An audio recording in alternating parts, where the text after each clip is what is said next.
Hey everyone, welcome back to the PlayStation Exhibit Hall. We are live here. I'm Meredith Molinari. I'm here with Richard and Ricky, creators of Hohokum. Hi, how you doing? I'm good, so thank you for being with us. Now, I have to say first what strikes me about this game is the visual quality of it. The colors are so vibrant and bright. Talk to me about some of the inspiration behind creating this visual style of the game. I don't know, I love colour. Weirdly, colour's not a thing that I'm naturally good at. Like when I first started as an artist, everything was black and white, and I had to sort of teach myself how to do good stuff with colour, just from observing stuff in real life. And I still kind of do that. I walk down the street and I see I don't know, a shop sign, and I think those colours work really well, so then I might use it in the game or something.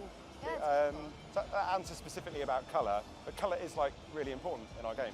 It's a colourful game, I guess. Absolutely, and another thing that I think I was reading is really important to you guys was to create an atmosphere that was, maybe not the norm of, video game standards where it's like, you're gonna do this and then you're gonna go here and complete this level and get this reward. It has a little more relaxed feel. Can you talk Absolutely. about that? Yeah, that's a really core value for us. It's wanting to make a game where you don't feel pressure and you don't experience constant failure, and you can just relax and chill out and enjoy it. Quite often when I play games, I like to kind of find a way, maybe I've killed all the people in a bit of a shooter, and then I just like to wander around looking at all the cool stuff. Yeah. And I want to make a game, or we want to make a game that kind of feels like that, that has that, not that you've killed a load of guys, but that you've got the time and the space to just enjoy being in the place and not worry about the clock ticking down or how many lives you've got left or some puzzle that's really doing your head in. We have puzzles, but it's more just about discovering cool things, pleasant surprises. That if you just mess around and try things out and you're inquisitive, then you'll probably solve the puzzles. Yeah. So many games feel like just kind of a list of tasks that you're constantly being asked to do, and in this game we don't want players to feel like the game's constantly asking them to do things. We want people to just enjoy being in this place. I mean, what you are in this game is quite a kind of tactile, expressive creature, and it should feel fun just to be in the space and move around. Yeah, and it definitely has kind of a playground quality to it where, like you said, you're not, oh, you have to beat this level to get to this bad guy to go on to the next thing. You kind of just get to be in an open world, and I think you even made a point of causing mischief sometimes. You're not always, doing the right thing. Yeah. This level here has a kind of thing going where people are flying kites, and that actually comes out of us describing what you are as a bit like flying a kite. So the feeling of, we wanted to make a game where the way you move around the world feels a bit like you're doing a cool thing like flying a kite. And so it's almost got a creative, sort of expressive quality to the way you just move around. Now, just so the viewers at home are with us on this is on the PS4 currently right now of what we were seeing. Yeah. It's also going to be available on the PS3 and on the PlayStation Vita. Yes, it is, yeah. Wonderful. So it's all three consoles. That's really great. Okay, so is there a narrative plot that kind of drives the character throughout the whole story?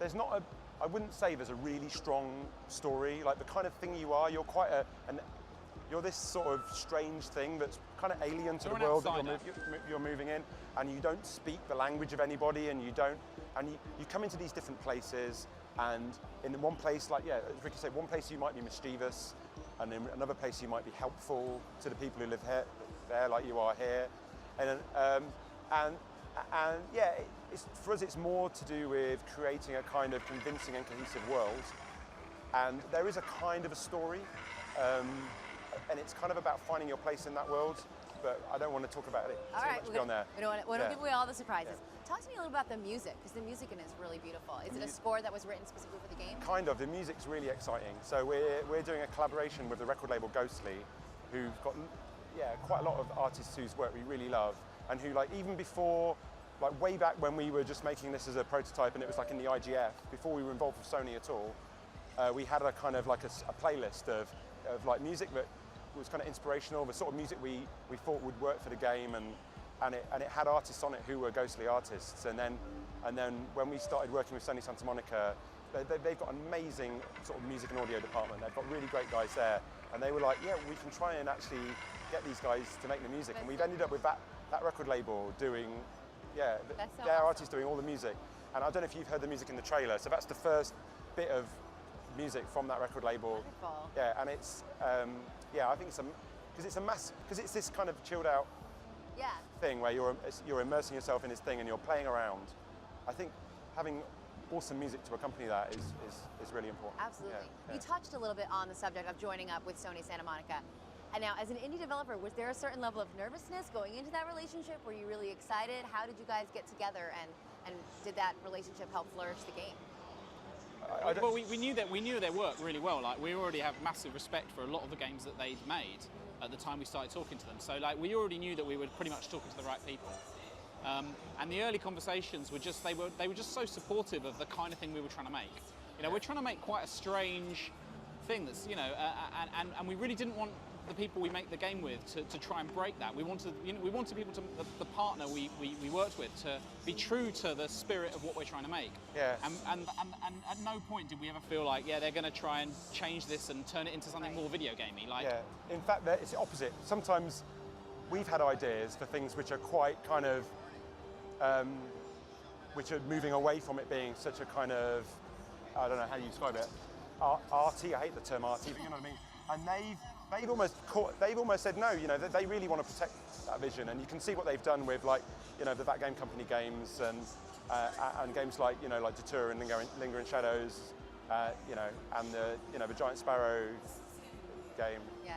You know, Unfinished Swans, Unfinished Swans. Yeah.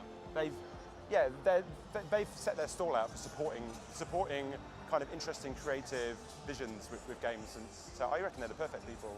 I think if you asked most indies, they'd be well into it, I think. Yeah.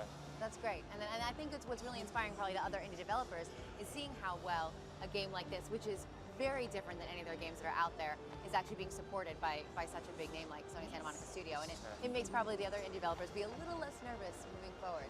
Now, you talked a little about the fact that this is also going to be available on PS Vita, and we were talking about Frobisher Says, how that was like so involved with all the different Vita features. So are we going to be able to use like touch screens and definitely. Yeah. So you've been playing around. I don't think there's anything happening. Is there stuff happening in the Vita build now? There's some touch screen stuff, but there'll be a ton more. Yeah. The nice thing about Hohokum is because you know, there's no way in Hohokum that you can cheat. It's not like you can gain some kind of unfair benefit by using the touch screen as well. So it's totally fine to let players like interact with things by touching them instead of, say, flying past them or bumping into them. It works really well. Like, can you go down like these? Like, there's stuff that happens like this kind of. It's just stuff reacting to you. Yeah. And maybe that stuff could react to your finger on the rear touch instead of, I don't know. Yeah. That's cool. It just has a beautiful, like, simplistic, vibrant quality to it. In a lot of ways, it reminds me of that, you know, Sound Shapes, where that has a very relaxed but immersive feel to the world. You know, where you just get a playground to kind of move around in. And it seems like you even have more freedom in this game to really play around and just kind of discover what's around you. All right, so any word on a release date? Know when it's going to come out? What are we saying? 2014. 2014? Yeah. All right, guys. Thank you so much for joining us and giving us a closer look at Hohokum. We're going to take a look at a trailer right now. Okay, cheers.